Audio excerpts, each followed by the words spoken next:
मुझे लगता है कि जनता ने जिन सांसदों को चुन करके और संसद भवन में भेजा था, उनको कानूनी प्रक्रिया के लिए, कानून बनाने के लिए, उस पे चर्चा करने के लिए, और वो जो वहाँ जा करके कानून तोड़ रहे थे और दफ्तियाँ उड़ा रहे थे, तो लोकसभा अध्यक्ष को ये पूरा अधिकार है कि जो कानून तोड़ेगा उसको वो बाहर निकाल सकते हैं, और उन्होंने निकाल दिया।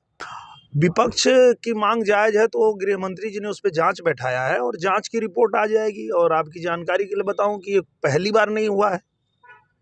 जो विपक्ष मांग कर रहा है उसके समय में कम से कम 35 बार कूद चुके हैं लोग। पहले उसका जवाब दे, फिर हमसे जवाब मांगे। हम तो जवाब देने के लिए हमारी सरकार ने उस पर जांच बैठाया है, पर जो 35 बार उनके समय में गैलरी से कूदे थे और एक बार तो हथियार लेके कूद गए थे, पहले उसका जवाब दे विपक्ष। तो महाराज जी बता पाएंगे, क्योंकि इसके विषय में तो वही बता सकते हैं, उन अधिकार उनको ही है, तो वही बता पाएंगे।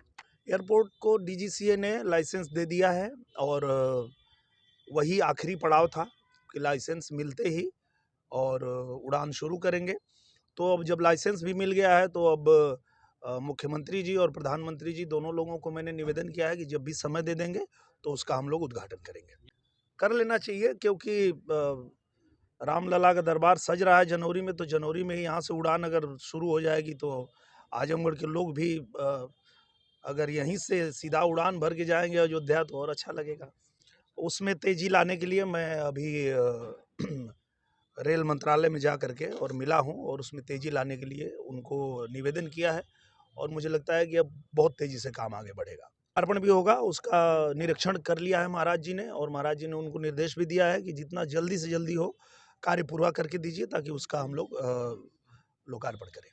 नई ट्रेनों के लिए हम लोगों ने मांग रखा है, और जो ट्रेन कोविड के दौरान बंद हुई थी उनको भी शुरू करने का मांग रखा है, और माननीय रेल मंत्री जी ने आश्वासन भी दिया है कि बहुत जल्दी हम उसको शुरू करवाएंगे। नई मांगे यही कि जो 2-3 ट्रेनें जो यहाँ से नहीं चलती थी, मऊ होके चलती थी, तो उस रास्ते में और भी बाकी ट्रेनें हैं बहुत सारी, तो एक तो 2-3 ट्रेन यहाँ से चलाई जाए उसकी भी मांग रखा गया। 1-2 नई ट्रेन भी यहाँ से शुरू हो उसकी मांग रखी गई, और कोविड के दौरान जो बंद हो गई थी उसको भी शुरू कर दिया जाए। इसकी